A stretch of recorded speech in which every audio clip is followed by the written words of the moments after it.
श्री शिवाय नमस्ते भीम दोस्तों, स्वागत है आपका आपके अपने चैनल शिव भक्ति मार्ग में।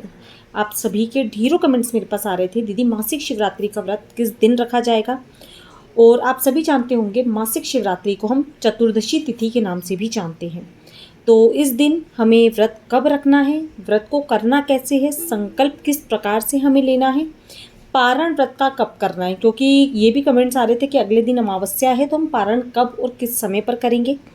और कुछ कमेंट्स ये भी थे कि घर में पूजा करें या फिर मंदिर में जाकर पूजा करें, और जल ग्रहण करके क्या हम पूजा कर सकते हैं, क्योंकि हम लोग ब्लड प्रेशर की दवाई लेते हैं, शुगर की मेडिसिन लेते हैं, तो ऐसे में क्या हम जल वगैरह ग्रहण कर सकते हैं पूजा करने से पहले। तो आपके सभी प्रश्नों के उत्तर आपको इस एक वीडियो के माध्यम से मैं शेयर ज़रूर कर दूंगी। परंतु वीडियो पर चलने से पहले यदि चैनल पर पहली बार आ रहे हैं और मेरी आवाज़ पहली बार सुन रहे हैं तो शिव भक्ति मार्ग को सब्सक्राइब ज़रूर कर लीजिएगा। तो चलिए हम वीडियो को प्रारंभ करते हैं। सर्वप्रथम जो असमंजस की स्थिति बनी हुई है कि हमें व्रत करना किस दिन है, तो वो जान लीजिए। जो शिवरात्रि तिथि आपको मिल रही है, जो मासिक शिवरात्रि आपको मिल रही है, वो 6 मई के दिन मिल रही है, क्योंकि तिथि प्रारंभ हो रही है दोपहर में 2:40 से और तिथि का समापन हो जाएगा मंगलवार 7 मई के दिन 11:40 पर। तो ऐसे में जो हम व्रत करेंगे वो करेंगे हम 6 मई यानी सोमवार के दिन। तो सोमवार को मासिक शिवरात्रि होने के साथ साथ आपको शिव जी का सोमवार का दिन भी मिल रहा है, तो इससे अच्छी बात तो देखिए कोई हो ही नहीं सकती। आपको दोनों दिनों की आपका पूजन अर्चन आप कर सकते हो। अब कुछ कमेंट्स से दीदी यदि हम पशुपति व्रत कर रहे हैं तब हम क्या करें, क्योंकि प्रदोष हम करते आ रहे हैं, या मासिक शिवरात्रि का जो लोग व्रत करते आते हैं और साथ में सोमवार पड़ जाए तब क्या करना चाहिए। तो फिर यदि आप मासिक शिवरात्रि व्रत आपने धारण करा हुआ है, क्योंकि मैंने आपको पहले भी बताया था संकल्प हमें महाशिवरात्रि के दिन से ले लेना है और फिर इन व्रतों को प्रारंभ किया जाता है, बीच में से मासिक शिवरात्रि का व्रत नहीं उठाया जाता। तो ऐसे में आप मासिक शिवरात्रि व्रत करें और जो आपका पशुपति व्रत है वो आप अगले सोमवार पर करिएगा। और जो लोग प्रदोष का व्रत करते हैं तो आपको रविवार के दिन प्रदोष प्राप्त हो रही है, तो आप रविवार के दिन प्रदोष का व्रत कर सकते हैं। प्रदोष को त्रयोदशी तिथि बोलते हैं और जो मासिक शिवरात्रि जो पड़ती है उसे चतुर्दशी तिथि कहा जाता है। शिवरात्रि माह में एक ही बार आती है, जो मासिक शिवरात्रि होती है ना वो माह में एक बार आती है। तो आपको मासिक शिवरात्रि का जो व्रत आप करेंगे वो सोमवार के दिन करेंगे। अब पारण कब करना है वो मैं आपको आगे वीडियो में बताऊंगी। सबसे पहले आप जान लीजिए कि व्रत के नियम वगैरह सारी चीज़ें आपको किस प्रकार से करनी है।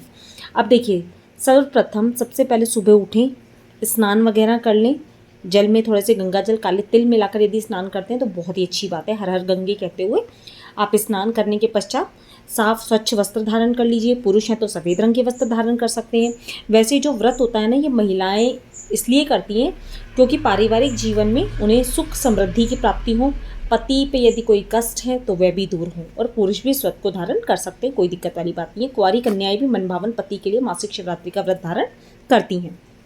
तो ऐसे में नहा धो के साफ स्वच्छ कपड़े पहन लीजिए।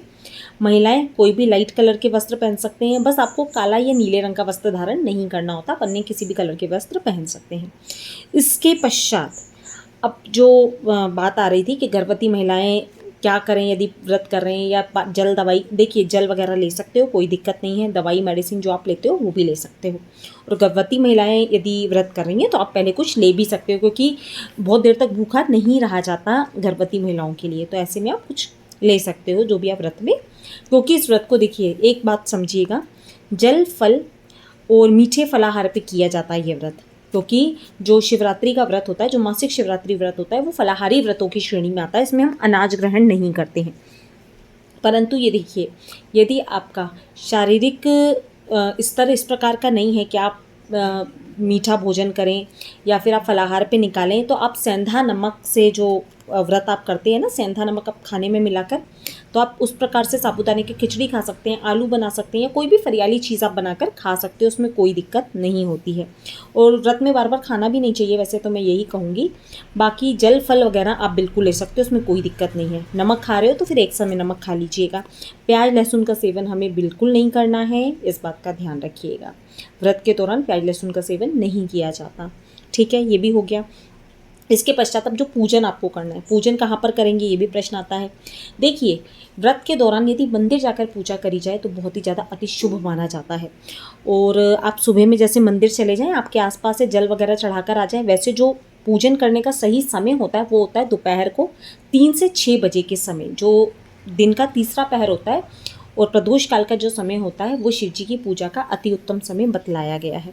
तो आप 3 से 6 के बीच में, यदि आज के दिन कहा जाता है मिट्टी के पार्थिव शिवलिंग बनाकर पूजन किया जाए, मासिक शिवरात्रि जब भी पड़ती है, आप बेल वृक्ष के नीचे, नहीं है तो वैसे भी मिट्टी के शिवलिंग बना लीजिए, उनका दूध दही घी शक्कर शहद से अभिषेक करें, बेलपत्र अर्पित करें, बहुत ही शुभ माना जाता है। और नहीं कर सकते तो आप अपने घर में भी शिवलिंग जो आपके रखे हों मंदिर में, उसके भी पूजा कर सकते हो, और आप मंदिर जाके भी पूजा अर्चना कर सकते हो। सुबह में भी कर सकते हो, नहीं तो शाम को प्रदोष काल में करो तो बहुत ही अच्छी बात मानी जाती है।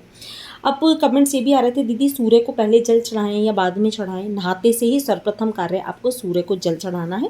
उसके पश्चात आप नित्य जो भी काम करते हो मंदिर की साफ सफाई करके आप पूजन अर्चन कर सकते हो। पूजा की थाली में जो भी चीज़ें देखो आपको मिल जाती है, परेशान मत होइएगा। बेलपत्र रख लीजिएगा, धतूरा मिल जाए तो वो रख लीजिए, जल दूध दही घी शक्कर शहद, या कुछ नहीं मिलता है तो केवल कच्चे दूध से भी भगवान का आप अभिषेक करवा सकते हैं। साधारण रूप से आपको भगवान का पूजन अर्चन कर देना है। और यदि मिट्टी के शिवलिंग बना के पूजा कर रहे हो ना प्रदोष के समय में, तो बहुत ही शुभ माना जाता है। परंतु मिट्टी के शिवलिंग को सूर्यास्त होने से पहले पहले विसर्जन कर देना चाहिए, इस बात का प्लीज़ ध्यान रखिएगा, नहीं तो दोष लगता है। तो ये हो गया, सारी चीज़ें मैंने आप लोगों के साथ में बता दी है। अब कुछ कमेंट्स ये भी थे कि शिवलिंग पे से जो हम प्रसाद चढ़ाते हैं दीदी, उसका हम क्या करें? यदि घर में देखिए आप पूजा कर रहे हैं, प्रसाद चढ़ा रहे हैं, तो बिल्कुल आप घर में बांट दीजिए। और मंदिर में जो शिवलिंग पे आप प्रसाद समर्पित करते हैं उसे घर में लेकर मत आइएगा, उसे मंदिर में ही बांट दीजिएगा। ये भी हो गया।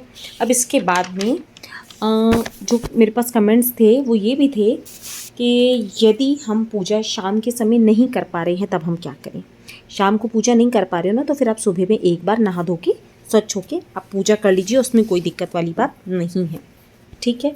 और शाम के समय में आप हो सके तो मंदिर में जो भी आपके आसपास मंदिर होता है ना, वहाँ पर जाकर तिल का स्थान देते हुए एक गोल बाती का शुद्ध घी का दीपक ज़रूर जलाएं।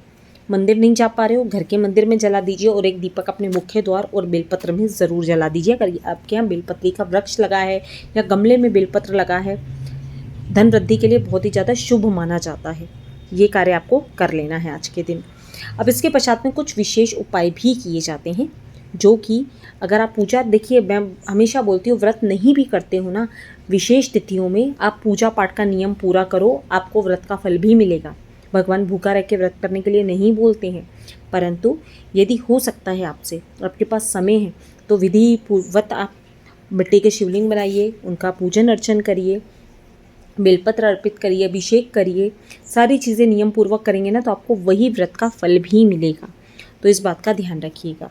और आज के दिन जो शाम के समय पे रुद्राष्टक का पाठ आप करें, वो भी बहुत शुभ माना जाता है। तो छोटे छोटे जो भी कार्य हैं, यदि आप व्रत कर रहे हैं ना, तो बिल्कुल आपको कर लेनी चाहिए समय को देखते हुए। नहीं कर पा रहे हैं, ओम नमः शिवाय की माला का जाप कर लीजिए। रुद्राक्ष की जो माला होती है उससे आप ओम नमः शिवाय करके जाप कर सकते हैं। श्री शिवाय नमस्तु भी हम कर सकते हैं। ओम नमो भगवते रुद्राय का जाप कर सकते हैं। रुद्राष्टक का पाठ कर सकते हैं। साधारण कार्य जो आपसे बन पड़े वो आपको करनी चाहिए। अब देख लेते हैं व्रत का पारण हमें करना कब है। व्रत का पारण, जैसे कि आप शाम के समय जो लोग एक समय फलाहार करते हैं वो तो फलाहार कर ही लेंगे, परंतु जो अनाज ग्रहण किया जाएगा वो मंगलवार के दिन आप कर सकते हो 11:40 तक, क्योंकि तिथि अगली लगेगी नहीं जब तक, तो मैंने आपको बताया 11:40 के बाद ही अमावस्या की तिथि प्रारंभ होगी, तो उससे पहले पहले आप अपना व्रत खोल सकते हो। और व्रत में मैं हमेशा आपको बताती हूँ प्याज लहसुन ग्रहण नहीं करना चाहिए। और व्रत आप शाम को पूजा के बाद भी कुछ फलाहारी वस्तु खा सकते हो, उसमें कोई दिक्कत वाली बात नहीं होती है। तो इसलिए परेशान मत होइएगा दीदी हम खाएं या नहीं खाएं, हम क्या करें, ठीक है। तो ये आपका व्रत का हो गया। अब एक चीज़ और ध्यान रखिएगा, क्योंकि व्रत का मैंने शुरू में ही बता दिया था, संकल्प जो लिया जाता है वो शिवरात्रि से ही लिया जाता है। तो शिवरात्रि से यदि आप व्रत का संकल्प नहीं ले पाए हो तो आप विधिवत पूजा अर्चना करो, व्रत नहीं करो, क्योंकि व्रत आपका मान्य नहीं होता है। शिवरात्रि से ही इस व्रत को उठाया जाता है। और हमारे यहाँ तो खैर शिव बाती भी जलाई जाती है जो शिवरात्रि पर जलती है। आपके यहाँ जैसा जो नियम हो वो आप बिल्कुल करें। और यदि अभी भी कोई कमेंट्स हैं, कुछ दुविधा है, नहीं समझ में आ रहा, तो मुझे कमेंट बॉक्स में कमेंट करके बिल्कुल आप पूछ सकते हो, उसमें कोई दिक्कत वाली बात नहीं है। तो वीडियो अच्छा लगा हो तो लाइक करने के साथ साथ चैनल को प्लीज़ ज़रूर सब्सक्राइब कर लीजिएगा। मिलते हैं अपने नेक्स्ट वीडियो में, तब तक के लिए श्री शिवाय नमस्तुभ्यम, जय माता रानी दोस्तों।